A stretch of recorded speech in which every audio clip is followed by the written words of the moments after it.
Hello friends, कैसे हैं आप सब लोग। आई होप सब अच्छे होंगे। तो ये हम आप अपना एनटीपीसी के लिए एनटीपीसी 2026 के लिए सेकंड लेक्चर लेने जा रहे हैं। ये बेसिकली मैथ्स के लिए रहने वाला है। मैथ्स एनटीपीसी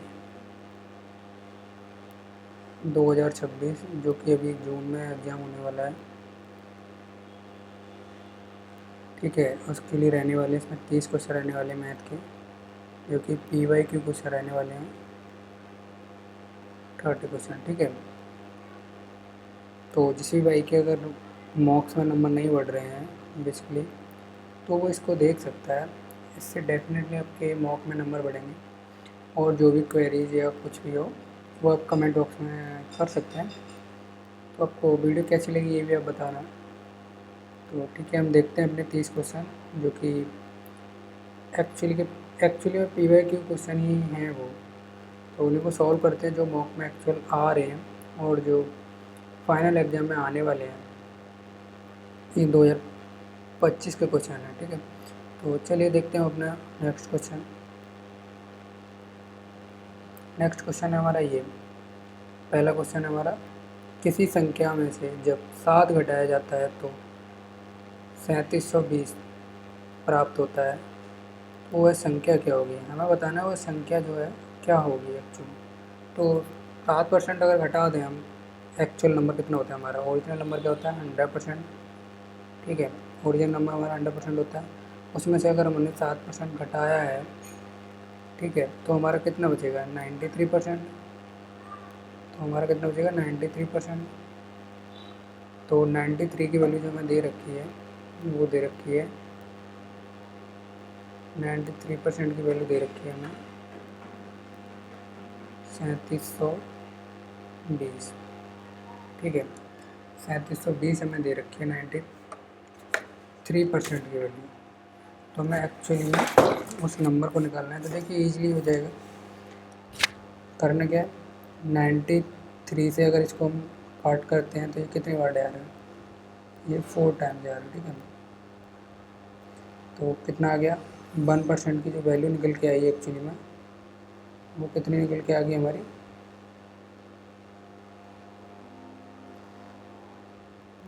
सॉरी थोड़ा 1 मिनट रुकिए।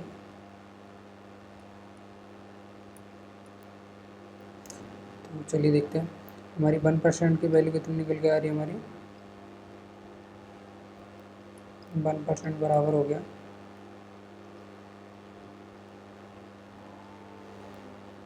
40। ठीक है, हमें निकालने की थी 100% की वैल्यू। तो 100% की वैल्यू निकालने के लिए हमें क्या करना पड़ेगा, 100 से मल्टीप्लाई। तो ये हमारा आ गया। तो हमारा सही आंसर क्या है इसमें 4000। ठीक है, चलिए नेक्स्ट क्वेश्चन देखते हैं। नेक्स्ट क्वेश्चन है हमारा ये, सरल कीजिए। तो ऐसे क्वेश्चन हमें करना क्या रहता है बेसिकली। देखिए यहाँ पे एक्स स्क्वायर का कोफिशिएंट का कोई मतलब नहीं है। क्यों, क्योंकि एक्स स्क्वायर का कोफिशिएंट दे नहीं रखा। हमें क्या दे रखा है, सिर्फ ये हमारा वैल्यू इस पर डिपेंड करता है। आप देख भी सकते हो कि यहाँ 3 का मल्टीप्लाई करेंगे, 3 से 3 कट जाएगा, 7 बचेगा। 7x²। यहाँ भी अगर इसका अंदर मल्टीप्लाई करेंगे तो ये भी 7x² हो जाएगा। तो एक्स स्क्वायर के कोफिशिएंट की कोई ज़रूरत नहीं है, इसलिए हमें इसको नहीं लेना है। तो सबसे पहले हमें टाइम बचाने के लिए सबसे ईजी जो फॉर्म हो सकती है क्वेश्चन को सॉल्व करने की, वो देखना है। तो देखिए यहाँ पे एक्स का कोफिशिएंट दे रखा है और एक जो वैल्यू होती है वो दे रखी है, जो हम जिसे अचर पद बोलते हैं। ठीक है, तो देखिए यहाँ पे क्या दे रखा है। इसको अगर हम करेंगे तो कितना आएगा। सबसे पहले आप देख भी सकते हो कि यहाँ पे देखिए सारी वैल्यू सेम सेम बिल्कुल। हमें सिर्फ हमारे कोफिशिएंट का जो चिन्ह है माइनस प्लस वो डिपेंड कर रहा है। तो देखिए यहाँ पे माइनस, यहाँ भी माइनस आएगा। अंदर -7 का मल्टीप्लाई करेंगे तो यहाँ भी माइनस आएगा। माइनस माइनस माइनस का प्लस होता है। ठीक है, माइनस माइनस माइनस साइन होता है, संख्याएं जुड़ जाती हैं। तो ये माइनस का होगा 129। ठीक है, 129 माइनस का होगा। और ये देखिए ये 7 का अगर मल्टीप्लाई करेंगे 93 से तो कितना आएगा हमारा प्लस का, ये आएगा हमारा 57। ठीक है, ये 57 हो गया हमारा। और इधर माइनस माइनस प्लस हो जाएगा। तो 7 का मल्टीप्लाई 14 से करेंगे, 14 से, तो कितना हो गया हमारा हमारा हो गया 98, ठीक है। अब इसको हम सॉल्व करेंगे तो हमारा आएगा ये माइनस का ये प्लस का आएगा बेसिकली, तो देख ही सकते हो कि आपका सही आंसर क्या होगा, वी, जो कि ये वाला हमारा, ठीक है। तो हम नेक्स्ट क्वेश्चन चलिए नेक्स्ट क्वेश्चन देखते हैं। नेक्स्ट क्वेश्चन हमारा थर्ड नंबर ये, 5 संख्याओं का योग दे रखा है, 5 संख्याओं का योग दे रखा है आपको, ठीक है। तो 5 संख्याओं का योग दे रखा है, 2 संख्याओं का औसत भी दे रखा है हमें, ये 2 संख्याओं का औसत दे रखा है, ये हमारी तीसरी संख्या दे रखी है।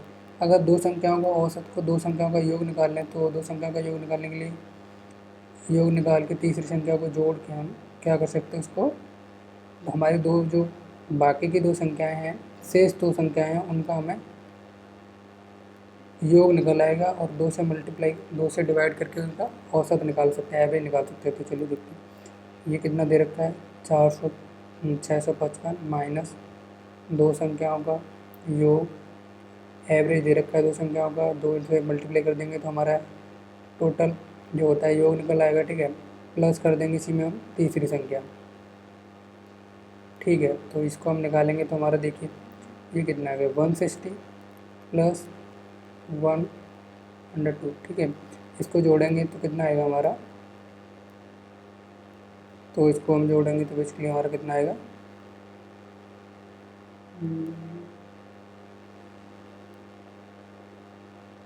ये आ जाएगा हमारा 262, ठीक है। तो देखिए यहाँ पे कितना आएगा, यूनिट डिजिट भी देख सकते हैं आप, यूनिट डिजिट सबका से अलग लगेगा, तो क्या करना है, 5 से 2 गया तो कितना बचा 3, तो यूनिट डिजिट 3, बाकी हम देख सकते हैं ये कितना आएगा, माइनस करने के बाद ये हमारा आएगा यूनिट डिजिट 3, तो यूनिट डिजिट हमारा 3 आ रहा है। बाकी अगर 3 को 2 से डिवाइड करेंगे तो हमारा 1.5 बन रहा है, ठीक है। बेसिकली 1.5 दो जगह दे रखा है, तो इसको हम यूनिट डिजिट से नहीं कर सकते हैं, तो क्या करना पड़ेगा इसको 3, तो यहाँ पे बचा 9, ठीक है। ये 5 में हो गया 3, तो इसको किससे 2 से डिवाइड करेंगे तो हमारा एवरेज निकल आएगा, ठीक है। तो एवरेज निकालने के लिए क्या करना पड़ेगा, इसको काटते हैं 1 9 6.5, ठीक है। तो हमारा सही आंसर हो जाएगा ए। नेक्स्ट क्वेश्चन चलिए देखते हैं। एक मोबाइल फ़ोन पर 20,000 रुपये अंकित मूल्य है, एक उत्सव बिक्री के दौरान एक स्टोर 2 क्रमिक छूट प्रदान करता है। बेसिकली पहले 15% और फिर 10% है। मोबाइल का अंतिम विक्रय मूल्य पूछा गया है, सेलिंग प्राइस निकालना है। सेलिंग प्राइस निकालने के लिए क्या करना पड़ेगा, सेलिंग प्राइस बराबर होता है mark price minus mark price पे डिस्काउंट, ठीक है। कितने का डिस्काउंट दे रखा है किस पे, मार्क प्राइस पे, ठीक है। जो भी डिस्काउंट दे रखा होता है उसको हम निकालेंगे तो हमारा सेलिंग प्राइस निकल आएगा। तो चलिए देखते हैं क्या करते हैं। सबसे पहले हम सीधा ये दिए तो हमारा मार्क प्राइस दे रखा है इतना, डायरेक्ट भी कर सकते हैं इसको। तो 15% का फ्रैक्शन क्या होता है, आप लोग अगर क्वेश्चन सॉल्व कर रहे हैं, मतलब आप एनटीपीसी दे रहे हैं, प्रैक्टिस कर रहे हैं, तो आपको पता होना चाहिए कि 15% का फ्रैक्शन क्या होता है, 10% का फ्रैक्शन क्या होता है। तो 15% का फ्रैक्शन जो होता है वो होता है 15% का फ्रैक्शन होता है 3/20 और 10% का फ्रैक्शन होता है 1/10, ठीक है। तो ये 15% का डिस्काउंट देंगे, ये 10% का डिस्काउंट देंगे तो कितना शेष रह जाएगा, वो रह जाएगा हमारा 17/20 इंटू 9/10, ठीक है। इतना शेष रह जाएगा अपना। तो चलिए इसको सॉल्व करते हैं। यहाँ पे 0 से 0 गया, इसके लिए 2 0 कट गए, ये 2 से गया, तो बचा गया 10, ठीक है। तो ये यहाँ पे बचा, ये बेसिकली 20,000 था ना, तो ये यहाँ पे अपना ये अपना 2 0 बचा, ठीक है। तो यहाँ पे 2 0, ये 100 इंटू 17 × 9, 963 यूनिट डिजिट हमारा 3 आ रहा है, लास्ट में 2 डिजिट आ रहे हैं, तो इससे भी हम कर सकते हैं। लास्ट में एक ही है, 2 डिजिट और यूनिट डिजिट 3, ताकि आप कर भी सकते हो 9 to 150। ठीक है, तो हमारा सही राइट आंसर हो जाएगा ये सी। नेक्स्ट क्वेश्चन दिया गया है हमारा कि कोई भी ये नंबर दिए गए हैं बेसिकली, तो ये नंबर दिया गया, पूछा गया है कि 22 से विभाजित है, इसमें से हमें देखना है। तो 22 की डिविजिबिलिटी का रूल ऑब्वियसली बात है क्या है कि आप 2 नंबर का फैक्टर है ये, तो किसके 2 and 11। तो 2 की डिविजिबिलिटी का रूल क्या कहता है कि लास्ट डिजिट जो है ना, आपका लास्ट डिजिट जो है डिविजिबल होना चाहिए किससे, तो वो होना चाहिए 0, मतलब 2 से डिविजिबल होना चाहिए। तो 2 से डिविजिबिलिटी कौन कौन से लास्ट यूनिट डिजिट हो सकते हैं, तो 0 हो सकता है, 2 हो सकता है, 4 हो सकता है, 6 हो सकता है, 8 हो सकता है, यही हो सकता है बस बेसिकली। और 11 की डिविजिबिलिटी का रूल क्या कहता है, वो कहता है कि आपके अल्टरनेटिव नंबर्स, ठीक है, ध्यान से सुनना, अल्टरनेटिव नंबर्स के डिफरेंस का, अल्टरनेटिव नंबर्स के डिफरेंस का, अल्टरनेटिव नंबर्स के डिफरेंस जो होता है, डिफरेंस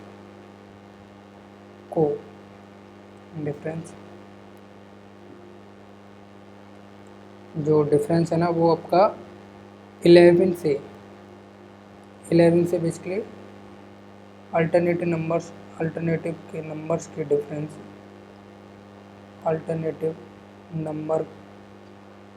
डिफरेंस को 11 से भाग जाना चाहिए। ठीक है, 11 से भाग जाना चाहिए। तो 11 से भाग जाने के लिए क्या हो सकता है हमारा, तो हम देखते हैं। पहली बात तो सबसे पहले ईजिएस्ट क्या पड़ेगा हमारा, 2 की डिविजिबिलिटी देख लेते हैं हम। तो इवन नंबर होना चाहिए या 0 होना चाहिए। तो यहाँ पे देखते हैं हमारा ये तो नहीं हो सकता, क्योंकि यहाँ पे ऑड नंबर दे रखा है, तो ये नहीं हो सकता। पास के लिए ये 3 हमारे ऑप्शन बचे, 3 हो सकते हैं। तीनों हम चेक करके देख लेते हैं। सबसे पहला क्वेश्चन ये वाला देखते हैं, 7 और 6 13, 13 और 6 19, 19 और 4 23। तो ये कितना हो गया 23 माइनस अल्टरनेटिव नंबर 4 और 7 11, 7 और 4 11, 11 और 1 12।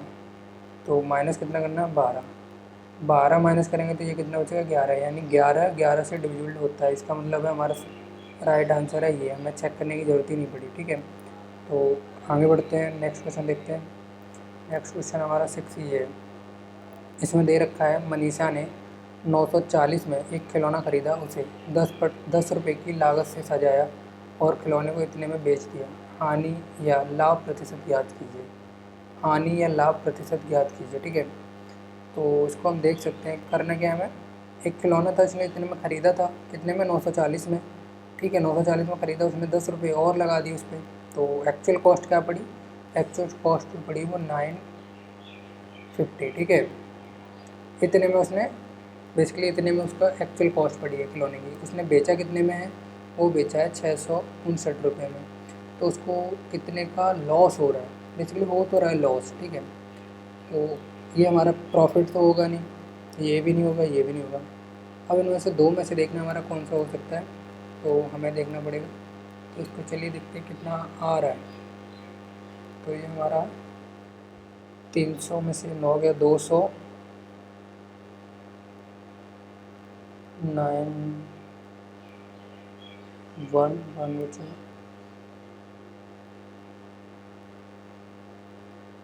ये हमारा 291। ठीक है, यही आने वाला है ना, ये देख लीजिए। 9 से गया 1,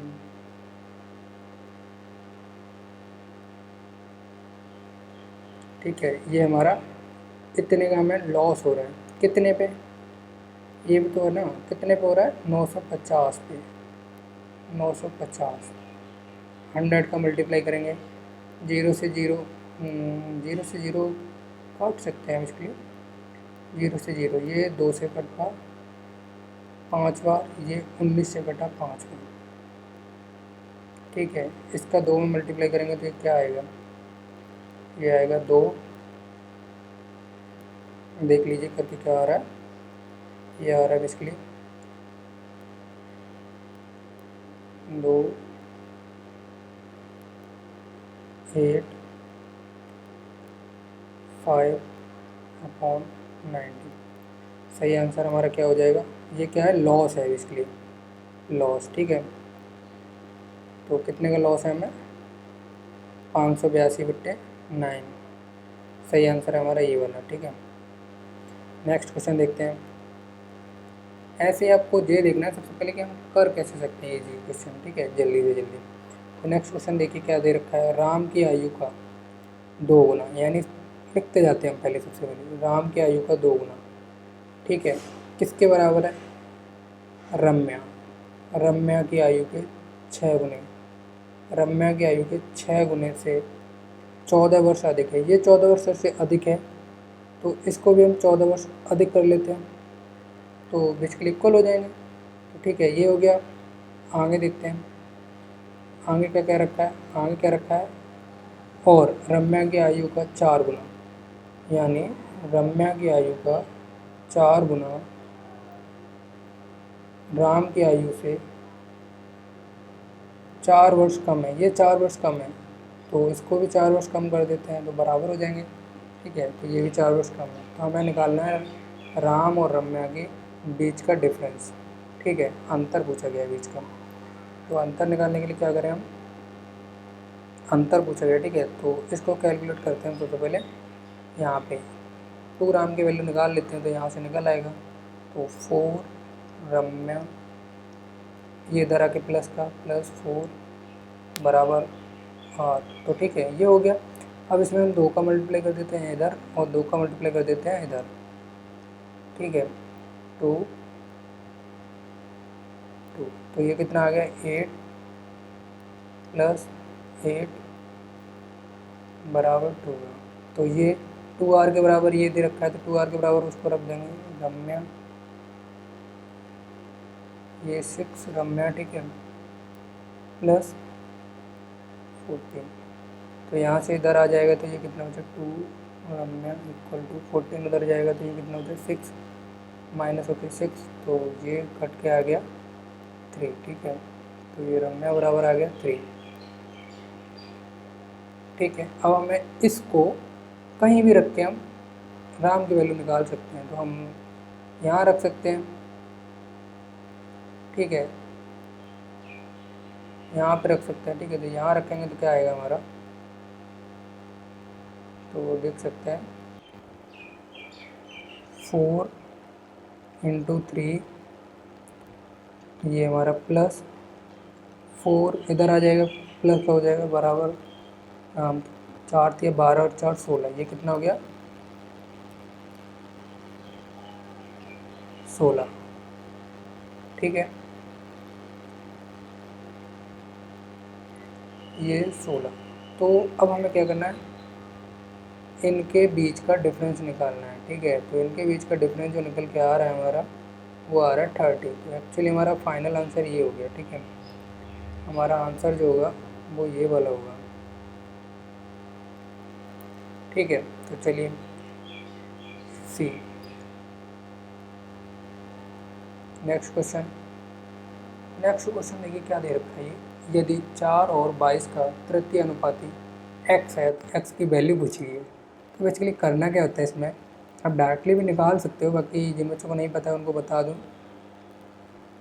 4 वैल्यू है, ठीक है, 1 3 22 एंड x एक तृतीय अनुपाती है, तो इसको निकालने के लिए हमें क्या करना पड़ेगा, ये इक्वल टू x की वैल्यू निकालनी है हमें, तो x बराबर हो जाएगा 22 × 22/4। तो ये यहाँ पे काटेंगे 11 × 11, 11 × 11 कितना होता है, आप सबको पता होगा, 121। ठीक है, तो सही आंसर हो जाएगा हमारा बी। नेक्स्ट क्वेश्चन देखिए, देखते हैं। नेक्स्ट क्वेश्चन दे रखा है ये, तो इसमें 121 दे रखा है, ये पॉइंट में है, इसलिए सबसे पहले इसको सॉल्व करते हैं। तो 121 कितने का होता है, 11 का। ठीक है, प्लस ये यहाँ पे देखिए हम क्या कर सकते हैं, इसके अंदर हम 4 जीरो पॉइंट हटाने के लिए बेसिकली 1 2 3 4 4, ठीक है। तो बाहर निकलेगा तो ये कितना आएगा, ये अपना जो बाहर निकल के बनाएगा ये आएगा 2.0 के बाद पॉइंट आएगा ये 11, तो ये रह जाएगा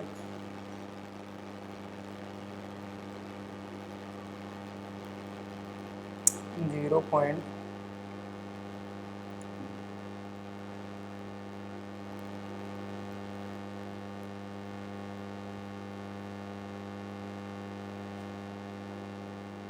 वन वन, ठीक है, वन वन। और ये वाला जो क्या बनाएगा, ये वाला आएगा 784 किसका होता है, इसके लिए 784 आप देख सकते हो, 784 किसका मल्टीप्लिकेशन होता है, किसका मतलब वर्ग होता है। तो 784 किसका स्क्वायर रूट किसका वर्ग है, तो वो आप अंदाज़ा लगा सकते हो कि 28 का। 8 में कितने बार 4 आता है, ठीक है। तो ये कितने का है 28 का, तो ये आएगा अपना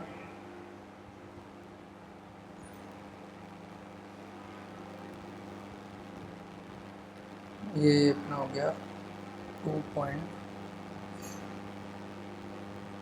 ठीक है।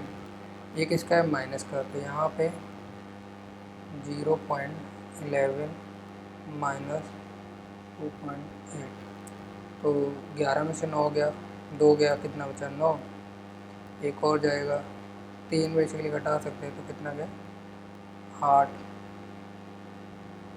8.2 रह गया एक और, ये तो 8.31 समथिंग आएगा, ठीक है 31, हमारा सही क्वेश्चन हो जाएगा बी। नेक्स्ट क्वेश्चन, यदि 6 अंकीय संख्या दे रखी है, कोई भी नंबर दे रखा है, उसमें पूछा है 11 से विभाजित है, तो नीचे दिए गए विकल्पों में m और n के बीच एक संभावित सही संबंध दे सकता है। तो सही संबंध निकालने के लिए ऐसे क्या कर सकते हैं हम, तो यहाँ पे बताया था 11 की डिविजिबिलिटी का रूल क्या होता है, अल्टरनेटिव नंबर्स के डिफरेंस का सम, वो अल्टरनेटिव नंबर्स के डिफरेंस का जो सम है या जो योग है, ये जो बच रहा है हमारा, वही हमारा 11 से डिविजिबल होना चाहिए, ठीक है।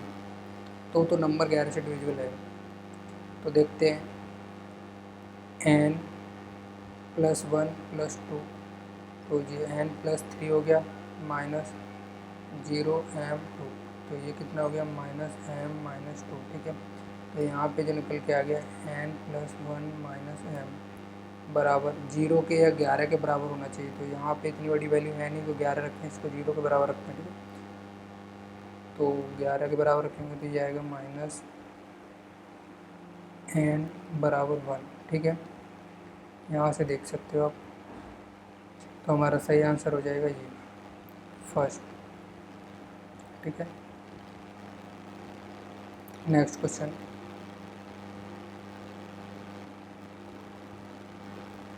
दे रखा है, यदि एक सम बहुभुज के एक आंतरिक कोण और एक बाह्य कोण के बीच का अंतर 140 है, तो बहुभुज की भुजाओं की संख्या बराबर है। इसके लिए एक क्वेश्चन दे रखा है, ठीक है। तो इसमें हमें करना क्या है, भुजाओं की संख्या निकालनी है। तो भुजाओं की संख्या कैसे निकाल सकते हैं, पहली बात तो ये देखिए, इसमें 2 फॉर्मूले होते हैं, ठीक है। बहुभुज के एक आंतरिक कोण और एक बाह्य कोण के बीच का अंतर 140 दे रखा है।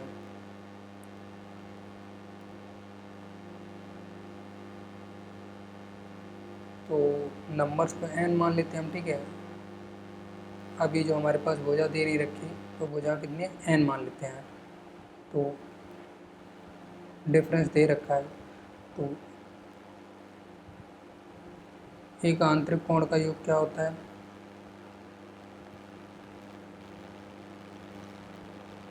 तो हम इसको देखते हैं। ये हमारा जो आंतरिक कोण होता है वो होता है n-2 इंटू 180 नंबर्स, एक कोण, ये तो योग हो गया, ठीक है। आंतरिक कोणों का योग है, तो नंबर मान लेते हैं हम n। तो n से अगर डिवाइड कर देंगे तो एक की वैल्यू निकल आएगी, तो एक की वैल्यू ये आ गई आंतरिक कोण की, और एक बाह्य कोण की वैल्यू निकाल लेते हैं। बाह्य कोण की वैल्यू क्या है बाह्य कोणों का योग होता है हमेशा 360, आपने पढ़ा होगा 360 होता है बाह्य कोणों का योग। ठीक है, इसको भी एन से डिवाइड कर देते हैं तो इसकी भी कोण की वैल्यू निकल आएगी, तो ये बराबर होगा बेसिकली 140 डिग्री के। ठीक है, तो यहाँ से आप देख सकते हैं तो ये कितना आएगा एन,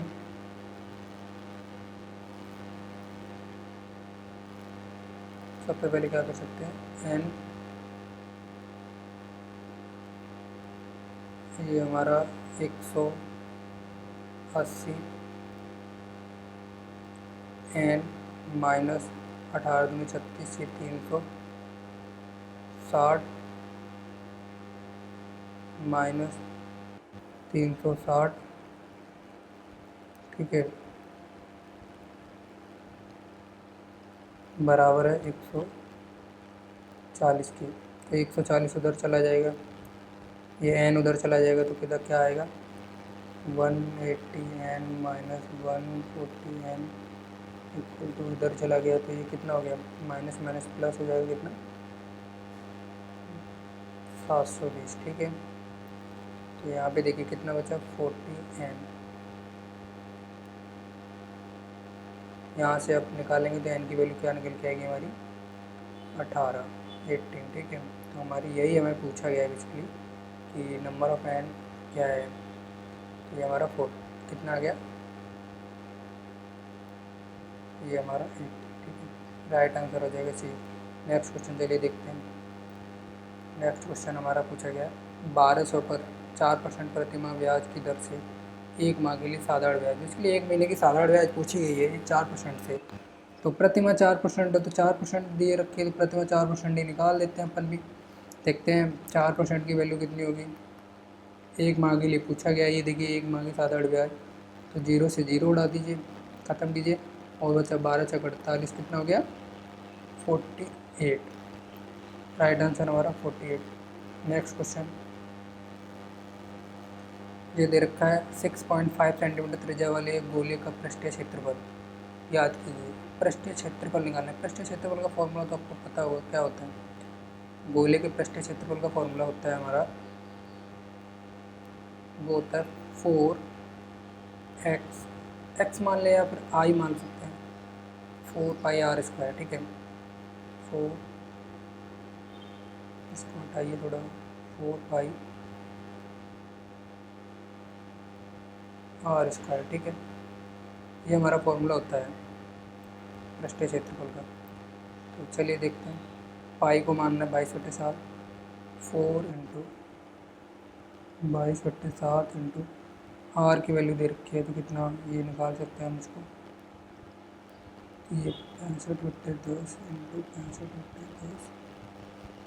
तो इसको देखिए ये कितना 13×5 = 65, यहाँ पे इसको काटेंगे तो ये 13 टाइम्स, ये भी 13 टाइम्स कट जाएगा, ये कितना 2, ये कितना 2, ये 2 से 2 काटेंगे तो 4 खत्म हमारा। तो इसको हमारा बेसिकली यहाँ से निकल के जो आएगा वो आएगा 193/2/7। ठीक है, इसको आप सॉल्व कर लीजिए, और पूछा है निकटतम पूर्णांक, निकटतम पूर्णांक तक पूछा है। ठीक है, इसको सॉल्व कर लेते हैं हम। तो यहाँ से अगर सॉल्व करें तो कितना आएगा हमारा, 2 से पहले मल्टीप्लाई कर लेते हैं, तो ये हमारा हो जाएगा बेसिकली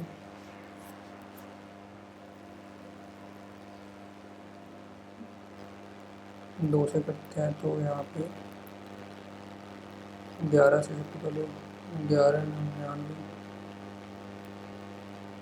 बचा कितना 9, 11×6 = 66, 66 और 9 75, 75 + 5 5 7, 11×11 11 और 7 18 इंटू 2/7।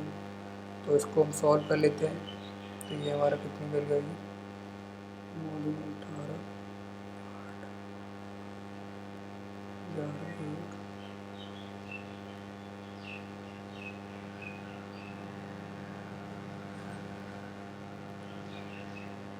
16 और 1 17 1,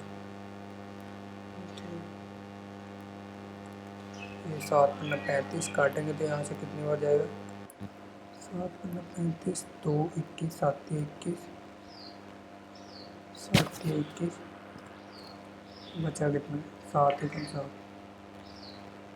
पॉइंट, ठीक है 1। तो हमारा ये निकल के आ गया ये वाला। देखा आपने कहाँ तक, बिल्कुल एकदम एग्जैक्टली। थोड़ा सा नेक्स्ट ऑप्शन में भी दे रखा था, ठीक है। तो हमारा सही आंसर हो गया सी। नेक्स्ट क्वेश्चन देखते हैं। एक व्यक्ति 67 किलोमीटर की चाल से चल रहा है, यानी एक व्यक्ति है वो 67 किलोमीटर की चाल से चलते हुए किसी पुल को 3 मिनट में पार कर सकता है। पुल की लंबाई ज्ञात कीजिए। पुल की लंबाई हमें दे भी रखी है किलोमीटर में, तो हम किलोमीटर में निकाल लेते हैं। चलिए 67 इंटू स्पीड, तो आपको पता ही होगा फॉर्मूला बेसिकली होता क्या है स्पीड का। स्पीड बराबर होता है डिस्टेंस अपॉन टाइम, ठीक है, डिस्टेंस अपॉन टाइम। तो उसी से हम डिस्टेंस निकालना है, तो डिस्टेंस बराबर होगा स्पीड इंटू टाइम। स्पीड हमारी दे रखी है, टाइम कितना दे रखा है हमें 3 मिनट। मिनट को हमें घंटे में कन्वर्ट करना है, तो 60 से क्या करना पड़ेगा डिवाइड, ठीक है। तो देखिए 20 दिया 60 और 60 ये हो गया हमारा 67/20। तो करके देख लीजिए आप कितना आएगा। 3 3 3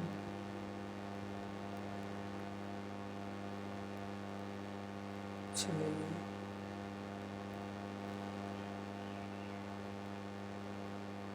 ये कितना 5, ठीक है।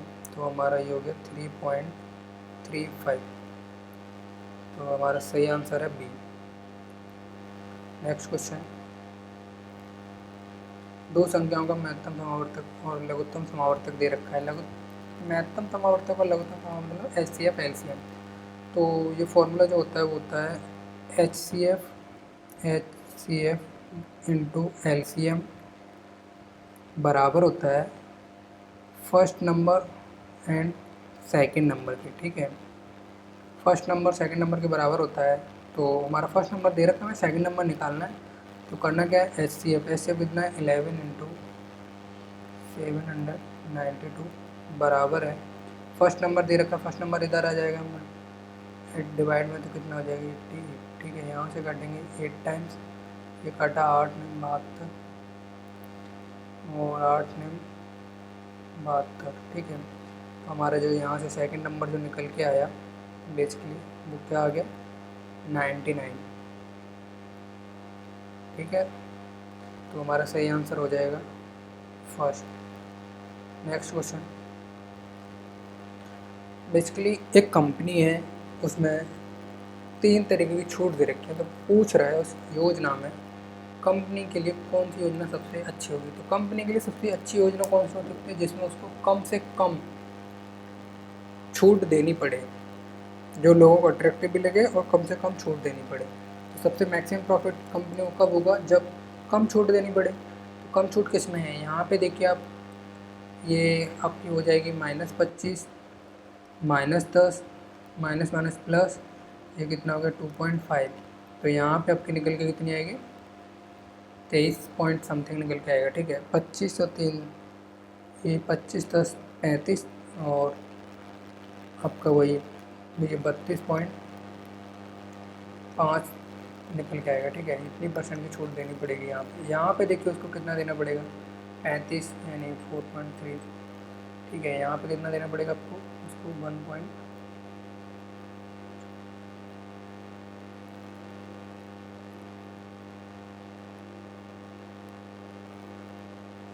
और यहाँ पे दे रखा है 150। तो यहाँ पे दूसरी वाली में दे रखा है 20 -15 कितना हो गया 35 plus minus minus plus plus कितना होगा ये हो गया 3, ये कितना 32%।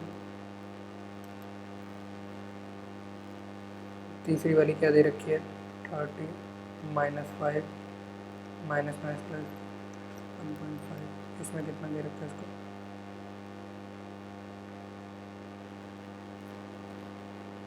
इसमें उसको देना पड़ेगा 3.33.5, ठीक है। इतना परसेंट देना पड़ेगा। सबसे अच्छी उसके लिए कौन सी रहेगी? सेकंड वाली। क्यों? क्योंकि इसमें इसको देखिए सबसे कम छूट देनी पड़ रही है 32 वाली। तो हमारा सही आंसर क्या हो जाएगा? ये दूसरी दूसरी योजना सबसे। ठीक है, चलिए देखते हैं नेक्स्ट क्वेश्चन। 5 ठोस घन दे रखे हैं। अब ऑब्वियसली बात है, 5 ठोस घन दे रखे हैं, उसमें उसके प्रत्येक आयतन सेंटीमीटर में दे रखा है, और एक घनाभ बनाने के लिए अंत से अंत तक जोड़ा जाता है। घनाभ का पार्श्व पृष्ठीय क्षेत्रफल ज्ञात कीजिए। घनाभ का पार्श्व पृष्ठीय क्षेत्रफल, तो पार्श्व पृष्ठीय क्षेत्रफल आप समझ सकते हैं क्या होता है। बेसिकली वो जो होता है वो तो 2 इंटू ए, आप लेंथ ब्रेथ से समझ सकते हैं, या ए बी सी डी से नहीं समझ सकते। तो length into breadth plus breadth into height plus height into length. ठीक है, ये होता है। तो ये 2 का मल्टीप्लीकेट डिविजिबिलिटी होता है, 2 की डिविजिबिलिटी का। ऑब्वियसली बात है ये तो होगा नहीं, ये होगा नहीं। हो सकता है बेसिकली, क्योंकि ये ऑलरेडी इसका जो क्यू निकल के आ रहा है, देखिए कितना है, ये दे रखा है आयतन। तो आयतन क्या होता है? घन का आयतन। घन का आयतन होता है ए क्यू बराबर दे रखा है हमें 3375, जो कि ये किसका किसका है? ए बराबर क्या आएगा? 15। 3375 किसका क्यू है? 15 का। ये 15 आएगा। तो यहाँ पे आप देख सकते हैं ये 15 आ रहा है। तो हमारी जो लेंथ हमें इस तरीके से वहाँ पे रखा गया है, जैसे होता है ना, ये देखिए ये हमारा कोई क्यू है, हमारा ये एक क्यू हो गया। ठीक है, उसके बाद इसी से सटा के हमने सेकंड क्यू को भी रखा हुआ है, जैसे होता है ना, सेकंड क्यू को हमने इससे सटा के रखा हुआ है बिल्कुल। तो इससे सटा के रखा हुआ है, तो ऐसे जोड़ने के लिए ऐसे यहाँ पे बन नहीं पा रहा है थोड़ा सही से, बाकी आप देख सकते हो ऐसे कि सटा के रखा हुआ है बिल्कुल चिपका के। जब हम ऐसे चिपकाते जाएंगे एक दूसरे को, तो हमारी लेंथ तो बढ़ेगी, बाकी हमारी हाइट और ब्रेथ, हमारी यानी हाइट और ब्रेथ पे कोई डिफरेंस नहीं आएगा। ठीक है, तो हमारी जो हाइट रहेगी, हमारी हाइट जो रहेगी वो कितनी रहेगी? ए के बराबर 5, ब्रेथ कितनी रहेगी? 5, हमारी लेंथ कितनी हो जाएगी? 5 टाइम्स। क्यों? क्योंकि 5 घनों को, 5 ठोस घन को जोड़ के बनाया गया है। तो ये बेसिकली 15 दे रखा है ना, सॉरी थोड़ा, ये 15, तो ये 15 टाइम, ये 5 टाइम्स, तो कितनी? 15 प्लस 15 प्लस कितना? 5 टाइम। तो ये कितना हमारा हो जाएगा? 75। तो ये दे रखा है, इसको हम इसमें पुट करेंगे तो देखिए यहाँ पे कितना आएगा? ये 15 का लेंथ इंटू इसको ये करेंगे तो हम 75 इंटू 15 प्लस 15 इंटू 15 प्लस यहाँ पे देखिए ये करेंगे तो हम कितना आएगा? 15, ये हमारा आ जाएगा 15 इंटू 75। ठीक है, तो इसको हम सॉल्व करेंगे, इसके लिए इसको रफ कर देते हैं जो भी समझाएं।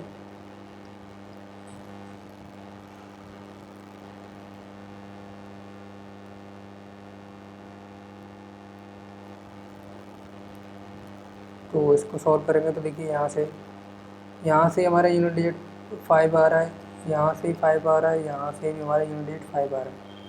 तो यहाँ से 5 आ रहा है, यहाँ से बेसिकली 5 नहीं 25 भी आ रहा है। देखिए सही से 25 यहाँ से कॉमन पार्ट आ रहा है, 25 भी आ रहा है, और यूनिट डिजिट भी देख सकते हैं 5 आ रहा है। तो ये जोड़ने के बाद अपना कितना बनेगा? मतलब वही देखना आप, 5 यूनिट डिजिट आएगा यहाँ पे, तो 5 अगर 2 से मल्टीप्लाई करेंगे तो ऑब्वियसली बात है 0 आएगा। तो हमारा यूनिट डिजिट 0 आएगा, तो एक ही ऑप्शन में हमारा यूनिट डिजिट 0 दे रखा है। तो हम ऐसे करके आगे इसको बढ़ सकते हैं, बाकी आप सॉल्व भी करके देख सकते हैं। ठीक है, नेक्स्ट क्वेश्चन देखते हैं। अंजलि एक निश्चित काम को 21 दिनों में कर सकती है। तो चलिए देखते हैं। और उसके बाद दे रखा है अंजलि और आयुषी मिलकर उसी काम को 12 दिनों में कर सकते हैं। अंजलि, आयुषी, अंकिता तीनों मिलकर उस काम को 8 दिन में कर सकते हैं। तो अंजलि और अंकिता मिलकर उसी काम को कितने दिन में कर सकते हैं? तो करना क्या है हमें? अंजलि सबसे पहले, ठीक है, कितने दिन में कर रही है? 21 दिन में। अंजलि प्लस आयुषी, आयुषी कितने दिन में कर रहे हैं? 12 दिन, ठीक है। अंजलि प्लस आयुषी प्लस अंकिता, ठीक है, ये मिलकर कितने दिन में कर रहे हैं? 8 दिन में। तीनों का हम क्या करेंगे? एलसीएम। तीनों का एलसीएम लेंगे तो क्या आएगा? तीनों का एलसीएम लीजिए, तो ये 21 इंटू 8 ले सकते हैं, क्योंकि ये 12 तो कॉमन पार्ट देखो इसमें भी आ रहा है, 4 इसमें आ गया, 3 इसमें आ गया, तो उसको तो लेने की ज़रूरत है नहीं। तो यहाँ से 21 से तो इसका जो इफ़िशियंसी आएगी वो आएगी 8। इसकी जो इफ़िशियंसी निकल के आएगी वो कितनी आ गई? 8, ठीक है। इसकी इफ़िशियंसी 8 आ गई। इसकी कितनी आएगी? इसकी इफ़िशियंसी आएगी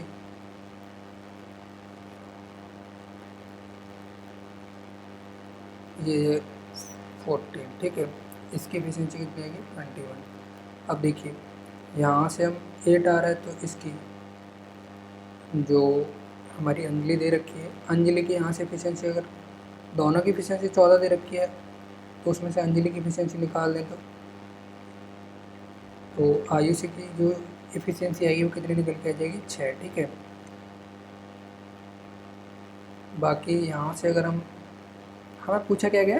अंकिता की और अंजलि की एफिशिएंसी से काम कितना हुआ है, ठीक है, ये पूछा गया हमें। तो हमें बेसिकली अंजलि की और अंकिता की एफिशिएंसी चाहिए, ठीक है।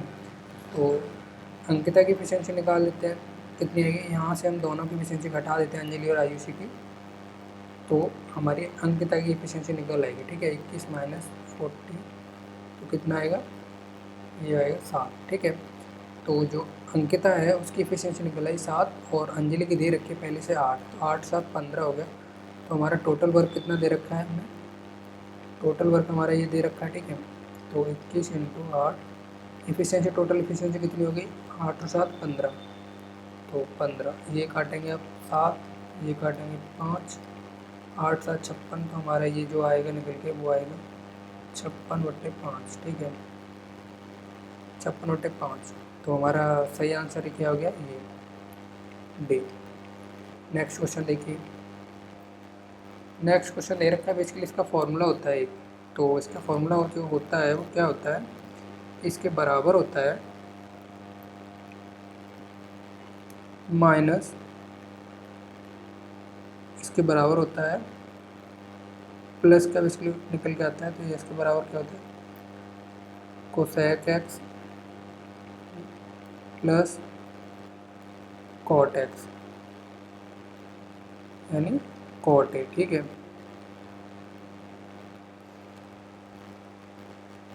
इसके बराबर, तो इसके बराबर इस वैल्यू को रखेंगे तो ये कट के क्या हो जाएगा? 0।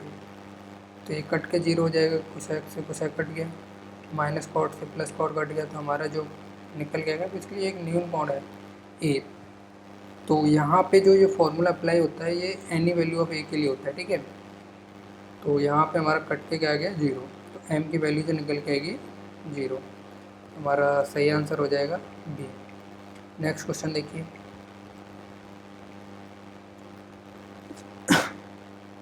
नेक्स्ट क्वेश्चन होगा हमारा, दो संख्याओं का योग 52 दे रखा है, उनका लघुत्तम समावर्तक दे रखा है। तो इसके लिए होता क्या है? दो संख्याएं हैं, ठीक है, तो दो संख्याओं का योग तो दे रखा है हमें, a प्लस बी बराबर दे रखी है 52 होगा। एलसीएम दे रखा है हमें, एलसीएम कितना है? 627, ठीक है, एलसीएम 627 दे रखा है। तो हमें दो नंबर छाड़ने हैं, देखने मतलब, तो दो नंबर क्या हो सकते हैं? तो बेसिकली आप चेक कर सकते हो सबसे पहले कि दो नंबर्स का एलसीएम आ किस किस का है। क्या हम इसको अगर कैलकुलेट करें तो इसका नंबर आ रहा है? नहीं आ रहा है इससे, तो यहाँ पे देखिए इससे 9 या 27 यूनिट डिजिट 7 आ रहा है, यानी यहाँ संभावना है। बाद में चेक करते हैं, पहले हम टाइम बचाने के लिए जल्दी जल्दी यूनिट डिजिट चेक करते हैं। यहाँ 7 35 यानी 5 आ रहा है यूनिट डिजिट, ये नहीं हो सकता, ये नहीं हो सकता, ये भी नहीं हो सकता, ये 8 चक 12, 8 चक 32 यानी ये यूनिट 2 आ रहा है। तो हमारा ये भी नहीं हो सकता। यहाँ पे भी देखिए आप तो एलसीएम निकल के आ ही नहीं रहा, तो हमारा एलसीएम किससे बन रहा है, इससे। तो हम सबसे पहले इसी को कर सकते हैं बस। आप नहीं तो करके भी देख सकते हो। हमारा सही आंसर होगा ए। ठीक है, दो संख्याओं का एलसीएम यही इसी का 627 आ रहा है। नेक्स्ट क्वेश्चन, 156 किलोमीटर दूरी तय करने में अभय को समीर से 5 घंटे अधिक लगते हैं। यदि अभय अपनी चाल को दोगुना कर देता है तो उसे समीर से 8 घंटे कम लगते हैं। तो अभय की चाल पूछी है, इसकी अभय की चाल पूछी है। ठीक है, तो चलिए मान लेते हैं एक्स। तो उसको टाइम कितना लगता है समीर को, 156 किलोमीटर डिस्टेंस को कवर करने में उसको, वो अगर एन की स्पीड से जाता है, फिर अपनी स्पीड अगर पहले वो दोगुनी कर लेता है,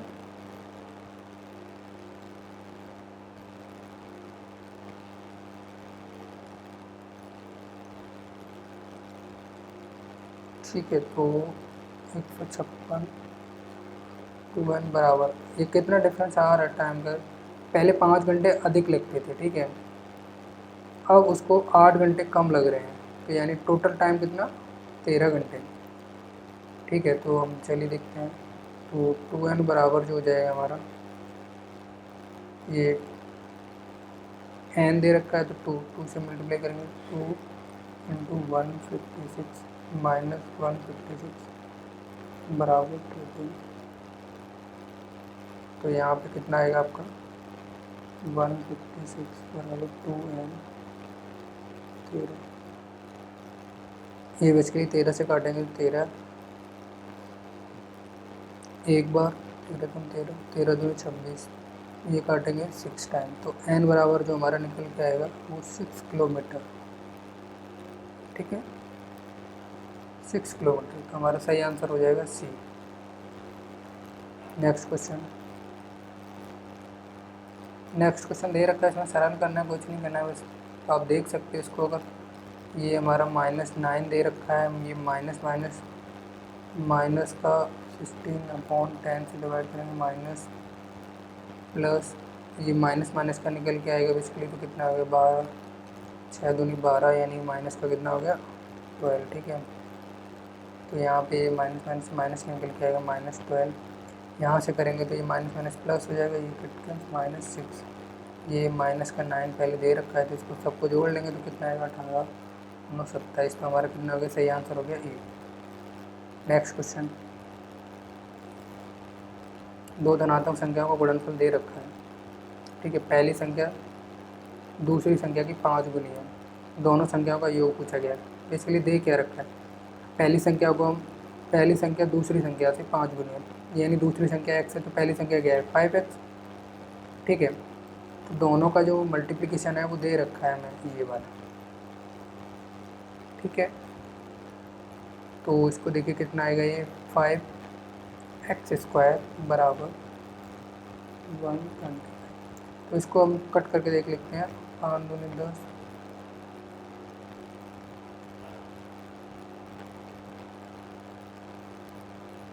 ये कितने का वर्ग होता है अपना 45 का। ठीक है, x बराबर कितना आ गया यहाँ पे 55। हमें पूछा क्या गया है, पूछा गया है हमें दोनों संख्याओं का योग। तो दोनों दो संख्या, पहली संख्या ये, दूसरी संख्या ये, पहली संख्या दूसरी संख्या, दोनों संख्याओं का योग कितना आएगा 5 और 1 6x। 6x की वैल्यू पूछी गई है, x की वैल्यू दे रखी है, 6x की वैल्यू निकालनी है पूछ ली। 5 29, यानी यूनिट डिजिट हमारा 0, ये 27।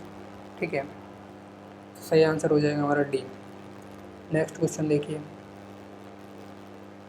नेक्स्ट क्वेश्चन दे रखा है, यदि किसी निश्चित राशि पर दूसरे वर्ष के दौरान अर्जित ब्याज इतनी है, यानी सेकेंड ईयर की जो ब्याज है ना वो ये दे रखी है, और ब्याज की जो दर है वो 10% है। तो बेसिकली 10% को आप देख सकते हो, 10% की फ्रैक्शन होती है 1/10, यानी कोई भी चीज़ 10 से 11 होती है।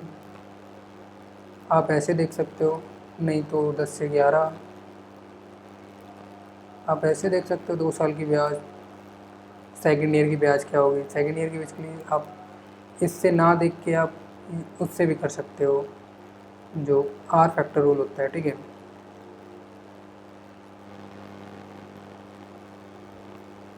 आर फैक्टर रूल से कितना 2 साल के लिए चाहिए हमें, क्योंकि 2 साल के दौरान दे रखा है ना, 2 साल के लिए, 2 साल के लिए हम मान सकते हैं 1/10, तो 10 के लिए क्या मान सकते हैं 100। तो इसको पहली साल 10 मिला, सेकंड साल 10 मिला और प्लस 1 मिला, जो कि हम बोलते हैं ब्याज पे ब्याज, ठीक है। तो टोटल कितना मिला 11%। टोटल कितना मिला सेकंड ईयर में, सेकंड ईयर में कितना मिला है अपन 11% है, ठीक है। अपन 11% मिला है, तो 11% की वैल्यू दे रखी है ये जो है 11% की वैल्यू दे रखी है।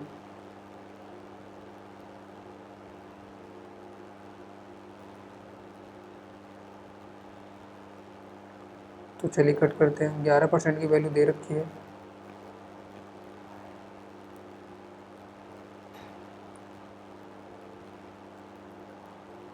बावन, ठीक है, कट करके देख लीजिए कितना है।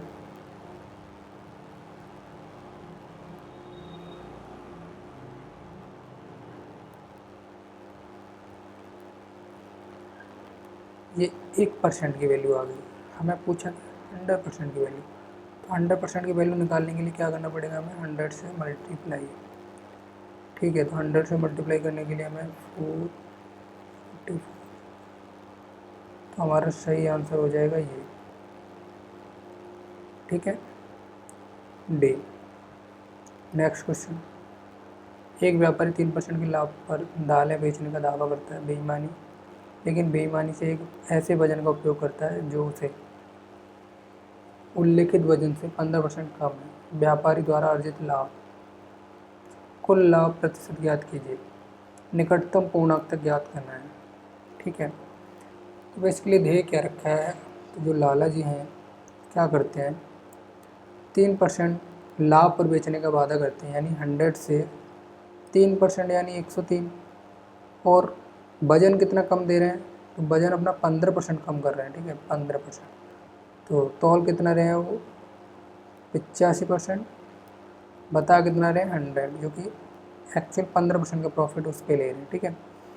तो अपन इसको करके देखते हैं, तो 100 से 100 कट गया, तो ये 85 से कितना 103, ठीक है,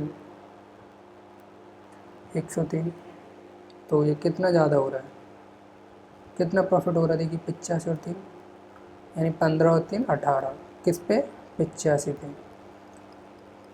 मल्टीप्लाई कितना करेंगे 100 का, क्योंकि परसेंटेज निकालना है हमें। तो ये 17×5 = 85, ये 20/100, ठीक है। तो ये हमारा जो आ गया यहाँ पे, देखिए कितना आएगा 18×2 = 36, 360/17, 17×2 = 34, काट के देखिए कितना आएगा 17×34, 2 बचा 17×17 पॉइंट 3, 17×17 फिर वापस वही आएगा, ठीक है। तो हमारा बेसिकली ये परसेंटेज निकल के आ रहा है, तो हमें करना क्या है, तो हमारा कितना 21%, निकटतम पूर्णांक कौन सा आ रहा है हमारा 21%, ठीक है। नेक्स्ट क्वेश्चन देखिए, कुशल और ब्रजेश ने मिलकर एक व्यवसाय में 63,300 का निवेश किया। वर्ष के अंत में उन्हें कुल लाभ इतना प्राप्त होता है, ठीक है। ब्रजेश का भाग इतना दे रखा है, उसके निवेश के बीच का अंतर पूछा है। तो इसमें कुल लाभ में से अगर हम 2 ही पर्सन है, कुशल और ब्रजेश, तो ब्रजेश का दे रखा है, कुशल का निकाल सकते हैं। तो कुल में से अगर ब्रजेश का घटा देते हैं तो कुशल का निकल आएगा। तो कुशल का निकालने के लिए ब्रजेश का घटा सकते हैं, कितना 0 0 4 5 1, ठीक है। ये हो गया 15,400, 2200 घटाने के बाद, ठीक है। ये कुशल का लाभ दे रखा है और इधर ब्रजेश का दे रखा है, तो ब्रजेश का कितना 2200। तो दोनों का रेशियो निकाल लेते हैं हम सबसे पहले। तो ये कितना 11 से कट जाएगा, ये 11 से कट रहेगा, देखिए ये 11 से कट रहा है, 11 कम 11, 11 से 44, ये 11 से कट रहा है 2, ये देखिए 7, ये 1। तो हमारा जो रेशियो आ गया दोनों का वो ये आ गया। तो पूछा क्या गया है, निवेश के बीच का अंतर, तो अंतर पूछा गया है। तो अंतर कितना आएगा, डिफरेंस 6 का, ठीक है। तो दे कितने का रखा है, दोनों ने मिलके इतना व्यवसाय, तो उनका रेशियो निकल आया। तो दोनों के रेशियो की वैल्यू जो दे रखी है वो ये है, ठीक है। 8 की वैल्यू, क्योंकि 7 इसने लगाया था और 1 इसने लगाया तो टोटल 8 था, तो 8 की वैल्यू ये दे रखी थी, ठीक है। हमें निकालने किसकी है, 6 की। तो यहाँ पे काटिए, 3 से काटा 2 होगा, 4 से काटा, इसको 3 से करके देख लीजिए आप पहले, 3 से मल्टीप्लाई करेंगे तो ये हो गया हमारा, इधर कर लेते हैं 9 9 9, ये 4 से कटा 4 बार,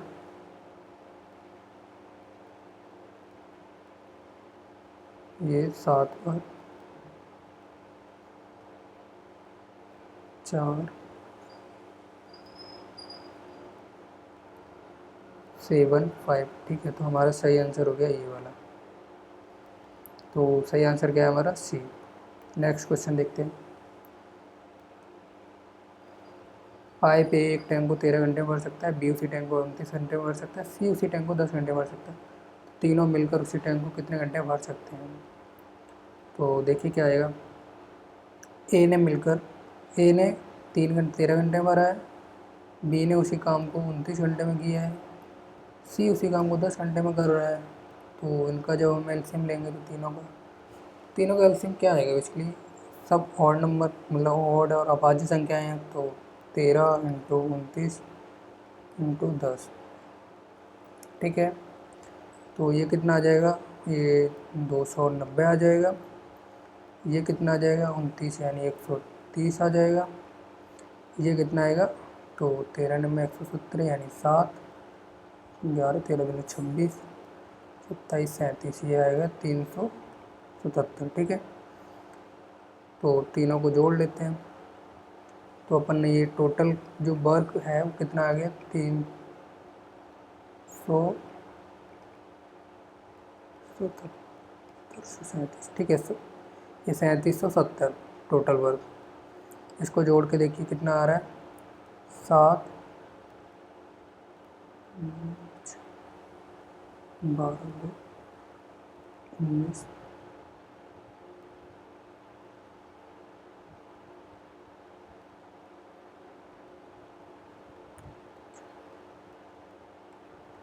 ठीक है। ये अपना आ गया। इसको सॉल्व करके देख लीजिए आप क्या आ रहा है। लगभग 7 ना 35 8 6 32, यानी लगभग 4 बार जाएगा आपका, ठीक है। बाकी आप यूनिट डिजिट देख सकते हैं, या यूनिट डिजिट में क्या आ रहा है आपका, 0 आ रहा है तो 0 चेक कर सकते हैं कहाँ कहाँ आ रहा है। 7 एकम 7 7 और 2 9 नहीं आ रहा है। 7 से 21 और 2 नहीं आ रहा है। 7 छः 28 और 2 20 यहाँ पे आ रहा है। यहाँ पे देखिए 0 नहीं आ रहा है। तो आपका सही आंसर ये होगा। आप यूनिट डिजिट से भी चेक कर सकते हैं और कैलकुलेशन करके भी देख सकते हैं आप। लगभग 8 के समथिंग है ये, 800 के, तो 800 के समथिंग अगर यहाँ पे रखेंगे तो लगभग वही हमारा 4 के समथिंग जा रहा है। नेक्स्ट क्वेश्चन, एक बल्लेबाज द्वारा 23 मैचों में बनाए गए रनों का औसत। तो जो औसत दे रखा है, ठीक है, 42 है। अगले 10 मैचों में बल्लेबाज ने औसतन 14 रन बनाए। सभी 33 मैचों द्वारा बनाए गए रनों का औसत ज्ञात कीजिए। 33 मैचों में जो औसत बनाया गया उसका बेसिकली वो निकालना है, ठीक है। तो पहले 23 मैचों में कितना दे रखा है, तो 23 इंटू 42 टोटल एवरेज, टोटल निकल के आ गया, ठीक है। टोटल में ऐड कर देते हैं हम 10 मैचों का, और तो 10 का 140, ठीक है। क्योंकि 10 मैच खेले उसने 14 के रन रेट से, तो इतना हो गया। हाँ, और ये दे कितने का रखा है, टोटल 33, क्योंकि ये 23 थे पहले, अब 10 और हो गए, तो ये 33 का दे रखा है। तो इसको हम जोड़ के निकाल सकते हैं कितना हो गया,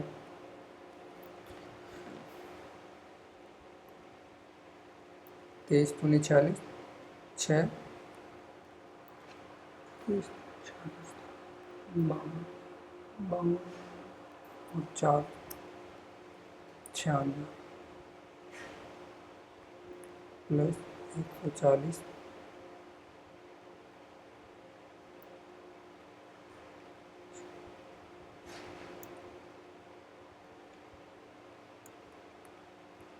1106 33। अब देख लीजिए कितनी बार जा रहा है, 33 से कम 33। यहाँ पे अपन देखेंगे तो कितना जा रहा है, 3 टाइम्स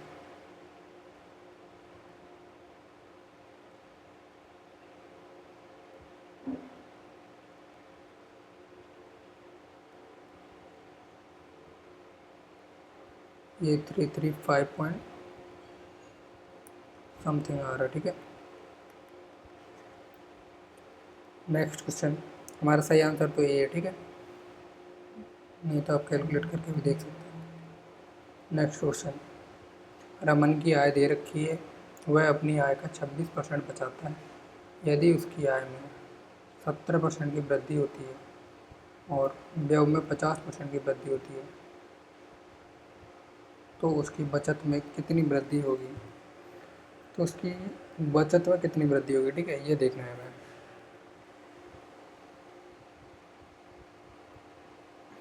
तो करना क्या है, सबसे पहले हमें उसकी आय कितनी दे रखी है। आय दे रखी है 65,000, कितना 60,500। ठीक है, ये उसकी इनकम, एक्सपेंडिचर और ये उसकी सेविंग। एक्सपेंडिचर कितना दे रखा है, आय का 70, ये 26% बचाता है, तो 26% निकालने के लिए ये कितना हो गया, 1% की वैल्यू, ये 100% की वैल्यू दे रखी है, 26% की वैल्यू ये हो जाएगी। ठीक है, यहीं बचाता कितना 74, तो 50 इंटू 74।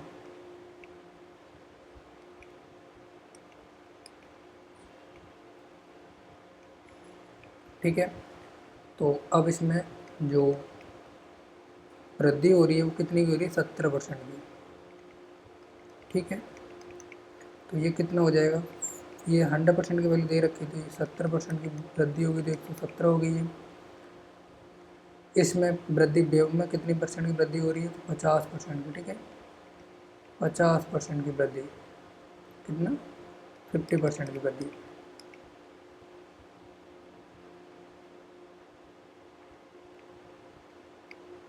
पचास परसेंट की वृद्धि हो रही है। ठीक है, तो ये 50% की वृद्धि, अगर 74 को 50% करते हैं हम तो ये कितना आएगा, 3/2, 2 से काटा 37 बार, 7 या 21, 3 9 11। ठीक है, 111 इंटू 5।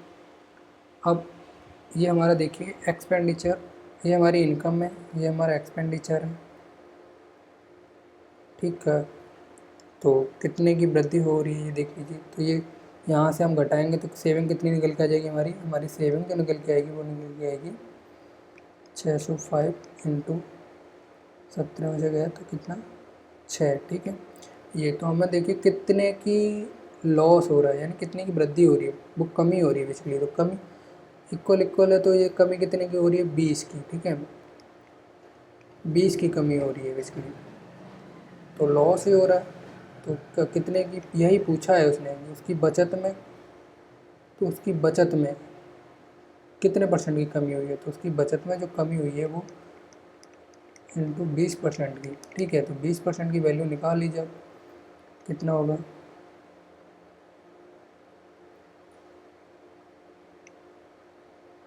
ये हो गया आपका 121।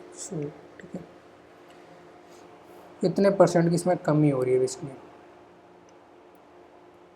तो आपका सही आंसर हो जाएगा ये सी। नेक्स्ट क्वेश्चन चलिए देखते हैं।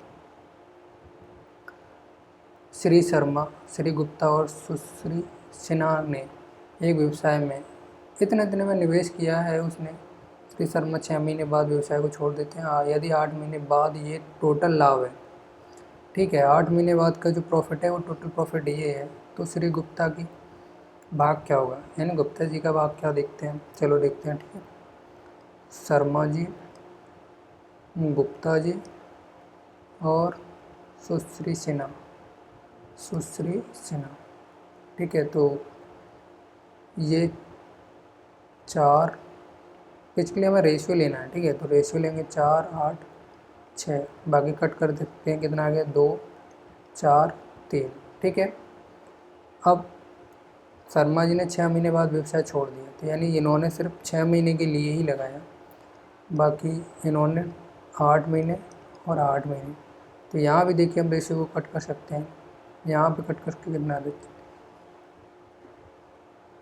2 से काटेंगे, ये कितना कटा हुआ है, बेसिकली ये 2 से काटा 3, 4 बार हो गया, 4 बार, ये 4 से काटेंगे 2 बार, ठीक है। तो रेशियो हमारा जो आएगा 8 6 3, 8 6 3, ये हमारा रेशियो आ गया, ठीक है। और हमें टोटल लाभ दे रखा है, टोटल लाभ कितना दे रखा है 34,000। तो टोटल ये कितना आ रहा है 8 6 14 3 17, यानी टोटल ये कितना हो गया रेशियो 17, टोटल रेशियो कितना है 17, ठीक है। टोटल लाभ कितना दे रखा है 34,000। तो काट के देख लीजिए 2, तो पूछा किसका गया है, एक रेशियो की वैल्यू कितनी निकल के आ रही है 2000, पूछा गया है गुप्ता जी, ठीक है जी। ये तो ये कितना आएगा 8 दूनी 16, 16,000, ठीक है। तो सही आंसर होगा हमारा सी। तो नेक्स्ट क्वेश्चन, तो नेक्स्ट क्वेश्चन कुछ नहीं है हमारा, ये हमारे 30 क्वेश्चन जो थे, हमारे 30 क्वेश्चन कंप्लीट हो चुके हैं, ठीक है। किसी भाई को जो भी दिक्कत या कुछ भी लग रहा हो और बता सकता है कि वीडियो भी कैसी है, वो सब कुछ कमेंट में कर सकता है, ठीक है। बाकी आप सभी को thank you, best of luck exam के लिए। आप इसको देख सकते हैं, ये सीरीज रेगुलरली आने वाली है, तो आपको प्लीज़ इसको फॉलो कीजिए और आपको डेफिनेटली मार्क्स आपके बढ़ेंगे और आपको रिवीजन की बहुत ज़रूरत भी होती है एग्ज़ाम टाइम में, तो आपका रिवीजन भी अच्छे से हो पाएगा। Thank you.